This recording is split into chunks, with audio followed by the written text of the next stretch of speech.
आज की इस वीडियो में हम सीखेंगे कि किस प्रकार से हम अपने जीवन में और जीवन के हर क्षेत्र में परमेश्वर की इच्छाओं को जानें, उसे मालूम करें। एक मसीह होने के नाते परमेश्वर की अगुवाई और इच्छा के अनुरूप जीवन जीना बहुत ही महत्वपूर्ण है।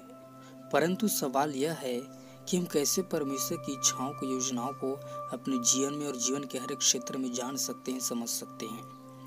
पवित्र शास्त्र के माध्यम से आज हम इस विषय में सीखेंगे। मानवीय इच्छा की हम बात करें तो यह बहुत ही सीधी और सरल होती है, इसको हम आसानी से जान सकते हैं। परंतु यदि ईश्वरीय इच्छा की हम बात करें तो इसको जानना बहुत ही कठिन है। यह किसी भेद से कम नहीं है, परंतु इसका तात्पर्य यह भी नहीं कि हम उसे नहीं जान सकते।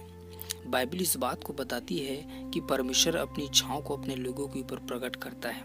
स्वयं परमेश्वर इस बात से रुचि रखता है कि वह अपनी इच्छा को लोगों पर जाहिर करे, परंतु जब तक हम उस योग्य नहीं होंगे, काबिल नहीं होंगे, तब तक हम परमेश्वर की इच्छाओं को नहीं जान सकते। रोमियो की पत्री 12 अध्याय उसकी 2 आयत में लिखा हुआ है, इस संसार के सदृश न बनो, परंतु तुम्हारे मन के नए हो जाने से तुम्हारा चाल चलन भी बदलता जाए, जिससे कि तुम परमेश्वर की भली भांति और सिद्ध इच्छा को अनुभव से मालूम करते रहो। बाइबल यहाँ पर परमेश्वर की इच्छाओं को 3 प्रकार से प्रकट किया है। पहला है भली, और दूसरा है भांति, और तीसरा है सिद्ध इच्छा। बाइबल के स्कॉलर भी परमेश्वर की इच्छाओं को इन्हीं आधार पर 3 भागों में विभाजित किया है। पहला है स्वाभाविक इच्छा, दूसरा है प्रकट इच्छा या प्रकाशित इच्छा, और तीसरा है सर्वोच्च इच्छा। जो भली इच्छा है वह परमेश्वर की स्वाभाविक इच्छा है, और भांति इच्छा परमेश्वर की प्रकट या प्रकाशित इच्छा है, और सिद्ध इच्छा परमेश्वर की सर्वोच्च इच्छा है।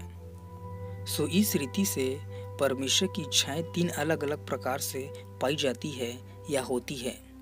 अब हम इन तीनों इच्छाओं को विस्तृत रूप से और गहराई से जानने और समझने की कोशिश करेंगे, ताकि अपने जीवन में परमेश्वर की इच्छा को मालूम कर सके, जान सकें। सबसे पहले हम परमेश्वर की सर्वोच्च इच्छा या सिद्ध इच्छा की बात करेंगे। इस इच्छा को गुप्त इच्छा या अध्यादेशी इच्छा या प्रभुता संपन्न इच्छा भी कहा जाता है, क्योंकि इसके द्वारा परमेश्वर अपने संपूर्ण प्रभुत्व, अधिकार और सामर्थ्य को प्रकट करता है, जिसकी वजह से इस इच्छा में कोई भी परिवर्तन नहीं किया जा सकता, कोई भी फेरबदल नहीं हो सकता। अर्थात यह परमेश्वर की अटल और सर्वोच्च इच्छा है, जिसमें कुछ भी परिवर्तन नहीं किया जा सकता, नहीं हो सकता, और इस वजह से इसे परमेश्वर की गुप्त इच्छा भी कहा जाता है, क्योंकि परमेश्वर इसे आसानी से प्रकट नहीं करता, या यूं कहे कि लोग इसे आसानी से नहीं जान पाते, नहीं समझ सकते।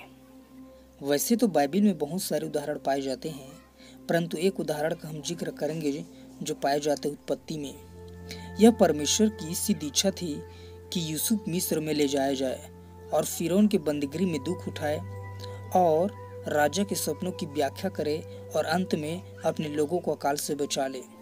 अर्थात परमेश्वर अपनी सिद्ध इच्छा को या योजना को भी कह सकते हैं, स्वप्न के द्वारा यूसुफ पर प्रकट किया था।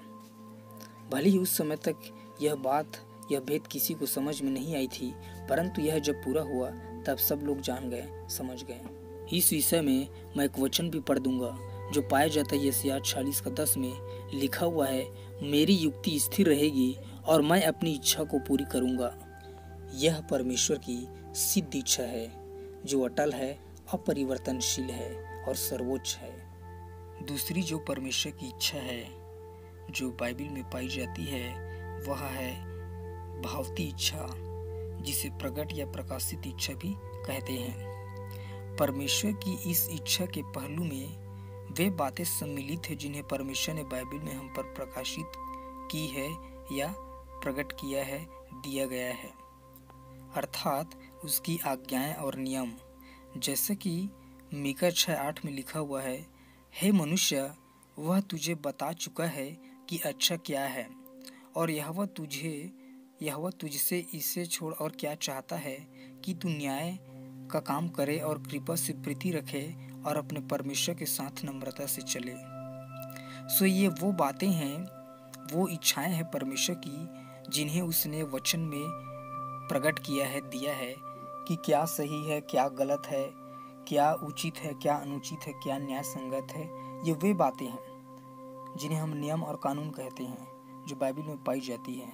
अतः ये सारी चीज़ें जो है परमेश्वर की भावती इच्छा में आती है, अंतर्गत पाई जाती है। तीसरी और अंतिम जो परमेश्वर की इच्छा है वह है स्वाभाविक इच्छा, जिसे भली इच्छा भी कहते हैं।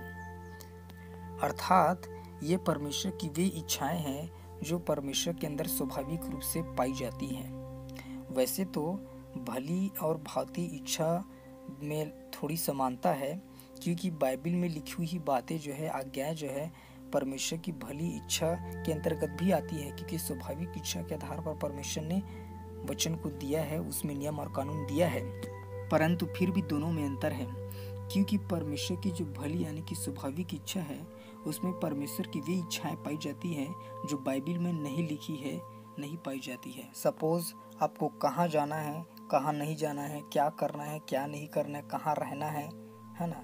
ये सारी जो बातें हैं जो डेली लाइफ में हम सामना करते हैं, है ना, ये सारी बातें जो है परमेश्वर अपनी पवित्र आत्मा के द्वारा आत्मा में हमें बताता है। ये परमेश्वर की भली इच्छा के अंतर्गत आती है, जो वचन में नहीं लिखी हुई है, परंतु हम उन्हें कैसे मालूम करते हैं? परमेश्वर की आत्मा के थ्रू। ऐसे कई सारी बातें हैं जो हमारे जीवन में आवश्यक पड़ती है या प्रतिदिन के जीवन में जरूरत पड़ती है, जिसमें परमेश्वर हमारी अगुवाई करता है, मार्गदर्शन करता है, जिनके विषय में बाइबल में नहीं लिखा हुआ है। ये परमेश्वर की भली इच्छाएं हैं। भली इच्छा के अंतर्गत आती है ये सारी बातें जो है, जिसे पवित्र आत्मा जो है प्रतिदिन के जीवन में हमें बताता है। जैसे कि यीशु मसीह ने कहा, जब वह सहायक आएगा तब तुम्हें सारी बातें बताएगा।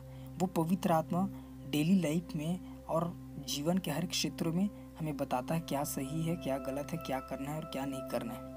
वे बातें जो वचन में नहीं लिखी है, उन बातों को भी बताता है। सो ये परमेश्वर की भली इच्छाएं हैं। परंतु परमेश्वर की इन इच्छाओं को हम तब मालूम कर सकते हैं जब हम परमेश्वर की अगुवाई और मार्गदर्शन अपने जीवन में मांगते हैं, चाहते हैं। जब हम परमेश्वर की इच्छा की खोज में रहते हैं, जब हम परमेश्वर की अगुवाई में चलना चाहते हैं, तब हम परमेश्वर की इच्छाओं को मालूम कर सकते हैं, अन्यथा हम नहीं कर सकते। यदि हम अपनी बल, बुद्धि, समझ के आधार पर चल रहे हैं तो परमेश्वर की सिद्ध इच्छा को और भली इच्छा को हम नहीं जान सकते।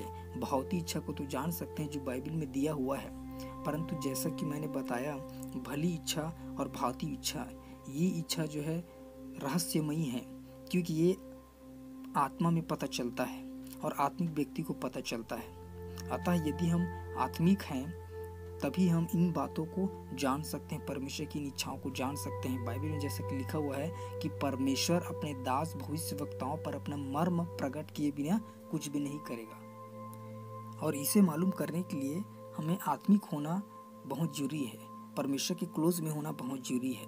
अपनी समझ बुद्धि के अनुसार जीवन जी रहे हैं, सामान्य जीवन जी रहे हैं, तो हम उन बातों को नहीं जान सकते हैं। तो जैसा कि हमने रोमी 12:2 में पढ़ा था, वहाँ पर परमेश्वर की इच्छा को जानने के लिए 2 बातें हैं जो दी गई है, 2 कंडीशन है, शर्त है, नियम है, जिसको फॉलो करना बहुत ही आवश्यक है, जिसके आधार पर हम परमेश्वर की इच्छा को जान सकते हैं। पहला तो इस संसार के सदृश ना बनो, और दूसरा है तुम्हारे मन की नया हो जाने से। अतः यदि ये दोनों बातें हमारे जीवन में पाई जाती है तो हम परमेश्वर की इच्छाओं को जान सकते हैं।